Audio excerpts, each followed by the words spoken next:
It's happening again. Donald Trump has reignited the fires of economic confrontation, launching yet another wave of tariffs in a move that's as strategic as it is incendiary. But this time, his aim isn't at a single country, it's at a coalition. Not just any coalition, but BRICS, the fast-rising global alliance that's rapidly redefining the balance of power in a world that no longer bends to Washington's will. Trump has called them the greatest geopolitical threat to American dominance, branding them a danger to Western interests. But in targeting BRICS, he may have picked a fight too large, too united, and too evolved for the old tools of intimidation to work. This isn't the BRICS of 10 years ago. It's no longer just Brazil, Russia, India, China, and South Africa quietly cooperating on the sidelines of global forums. It's a growing force, a geopolitical and economic alliance that's actively reshaping the global order.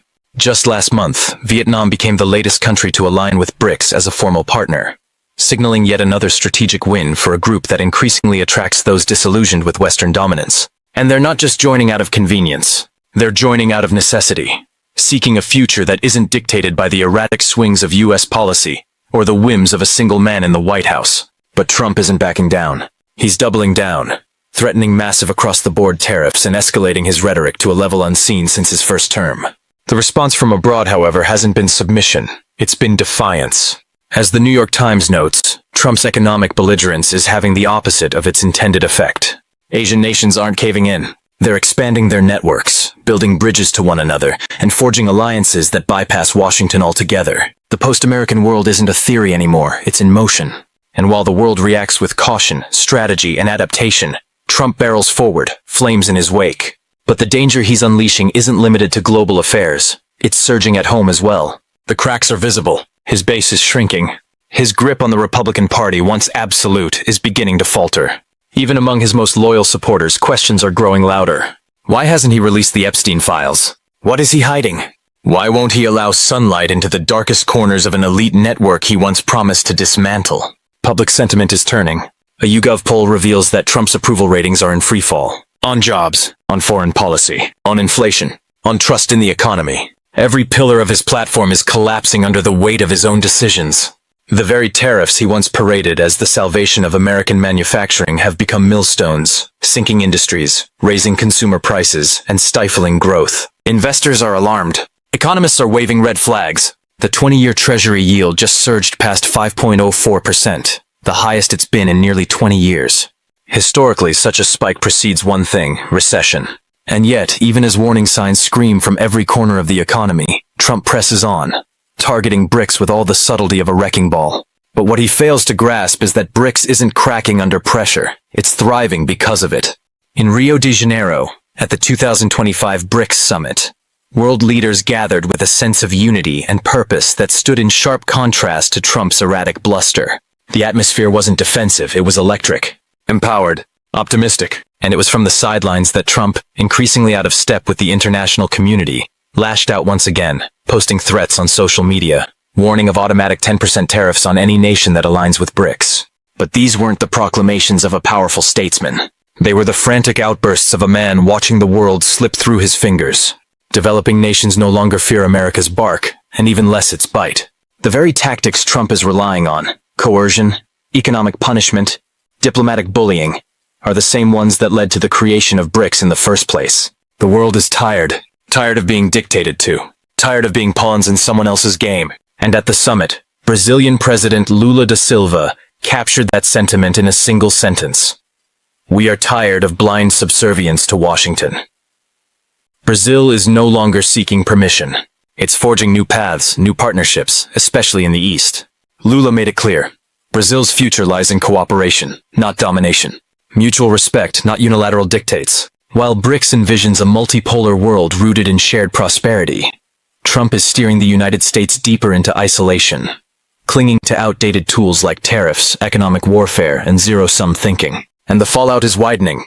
Even long-standing allies like Canada are now in the crosshairs, threatened with a crippling 35% tariff.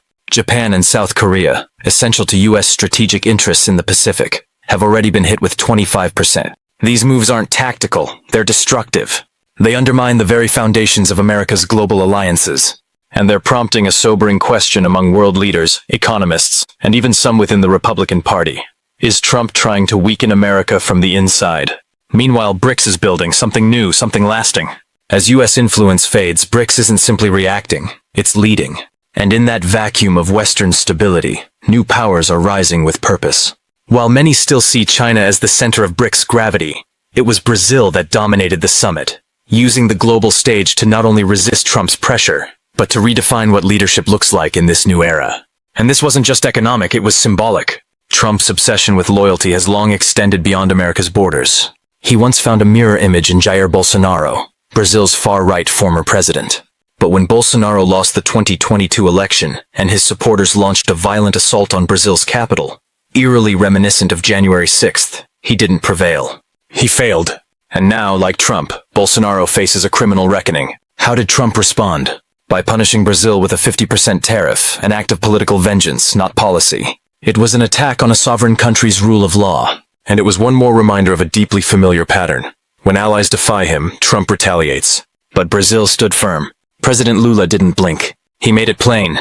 Brazil can survive without US trade. It won't be bullied, and it won't be isolated. Because new partners are waiting, and the most important of them is already deeply embedded, China. As the United States retreats from the global marketplace, China is stepping in, not just as a supplier but as a collaborator, a builder, a long-term strategic ally. The relationship between Brazil and China is no longer transactional, it's foundational. Brazil feeds China's demand for food and raw materials. In return, Chinese technology, infrastructure, and consumer goods flood Brazilian markets. From smartphones to electric vehicles, from railways to solar panels, China is everywhere. It's a partnership built not on dependency but on mutual benefit, and it's growing fast. This is the BRICS model.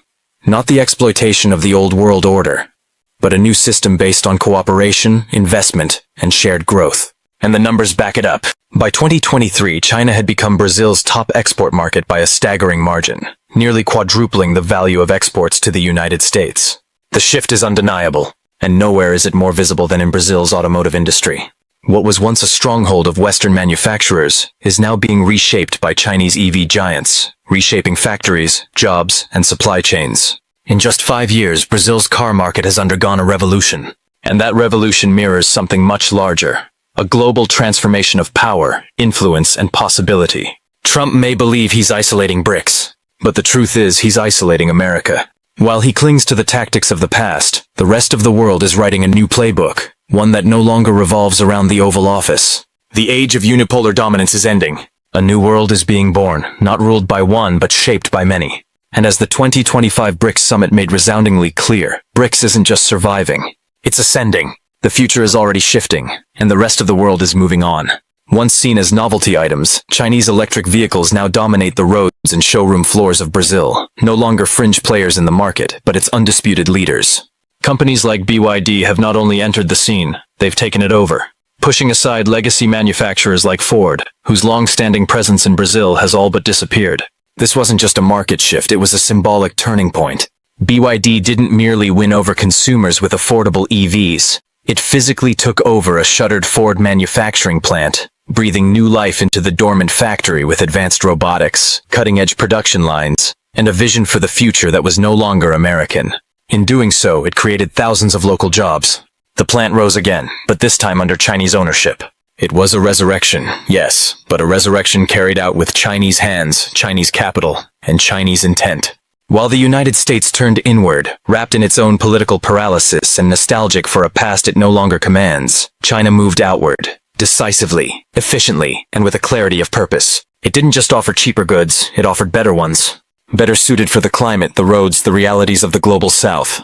From smartphones and solar panels to wind turbines and telecommunications, Chinese industries began filling the vacuum left behind by decades of Western disengagement.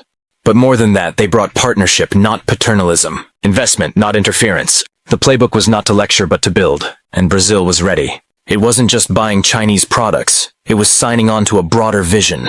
It was building with China, not merely consuming from it. As a central participant in the Belt and Road Initiative, Brazil stepped onto a different path. One defined not by Atlantic dependency, but by a Pacific future. Across its vast interior, new roads are being paved, ports expanded, railways planned, and solar farms assembled. And these aren't conceptual blueprints filed away in distant development banks. They're active, tangible, and visible from space. These projects no longer begin in Washington boardrooms or Brussels summits. but in Beijing's planning committees. Perhaps nowhere is this shift more visible than in the ambitious interoceanic railway, a colossal infrastructure project that will stretch from the heart of Brazil across the spine of the continent to Peru's Pacific ports. This isn't a far-off dream. When completed, it will cut shipping times to Asia by as much as 10 days. That means Brazil, for the first time in history, will no longer be geographically tethered to Atlantic trade routes. It will no longer need to send its goods through the bottleneck of the Panama Canal or the treacherous waters around Cape Horn. Instead, it will gain a direct overland corridor to the Pacific, drastically reshaping South America's position in global logistics. This is not just economic engineering, it's geopolitical reorientation. And at the center of this transformation stands China. Faced with this dramatic shift, Washington has largely responded with disbelief, confusion, and policy inertia. The United States, once the architect of global systems, now seems unable or unwilling to match China's momentum. No bold counteroffers, no generational investments, no real engagement. When Secretary of State Antony Blinken visited Peru, it was meant to signal renewed interest. Instead, the gesture became a global embarrassment. The United States handed over rusting, decades-old rail cars, more fit for a museum than a modern rail network. It was not seen as help, it was seen as insult. Where China arrives with high-speed rail, deep-water ports, and satellite partnerships, America sends leftovers. The failure of this approach is not theoretical, it is visible. Look at the Chancay port, a gleaming state-of-the-art maritime gateway developed through a Chinese-Peruvian partnership. It is efficient, modern, and crucial for future trade. Rather than celebrate this as progress for the region, the U.S. responded with thinly veiled threats. One of the Trump administration's Latin America advisors even proposed punishing any company that used the port to trade with China with tariffs as high as 60%. This wasn't diplomacy. This was a tantrum dressed as foreign policy. It screamed insecurity and desperation. And for many watching, it confirmed what they had long suspected. Washington's engagement with the global South had become a matter of control, not cooperation. But coercion, when it becomes the default setting of a superpower, loses its edge. Rather than isolating China, the U.S.'s tactics have only pushed more nations into its orbit. It's not just distant countries in Asia or Africa. Now, even America's closest neighbors are rethinking their allegiances. Canada, once the embodiment of Western alignment, has begun to speak in a new tone. Prime Minister Justin Trudeau has made it clear that Canada will no longer be defined by an outdated subordinate relationship with the United States. He has said plainly that Canada is prepared to stand up to what he called the bully to the south. Mexico, the second largest U.S. trading partner and a country deeply intertwined with American economic systems, made waves when it sent its foreign secretary to attend the BRICS summit in Rio. One appearance, one moment, but it spoke volumes. Had it not been for the threat of economic retaliation from Washington, Mexico might already be filing formal paperwork to join the BRICS bloc. These are not marginal actors. These are the pillars of North American trade, diplomacy, and influence. And they are moving. Meanwhile, BRICS itself is gaining steam, not just in symbolism but in substance. At this year's summit, the bloc officially welcomed Indonesia, the fourth most populous country on Earth and an emerging economic powerhouse. It also brought Vietnam into the fold as a strategic partner. Vietnam, whose economic model, state-led, export-driven, deeply integrated with China's industrial base, mirrors China's own path to development, made a loud statement in a quiet way. It is choosing its future based not on ideological loyalty but on practical outcomes. It will not be dragged into another Cold War. It will choose growth, stability, and sovereignty. This pragmatic posture is now common throughout Southeast Asia, a region American officials often tout as the future.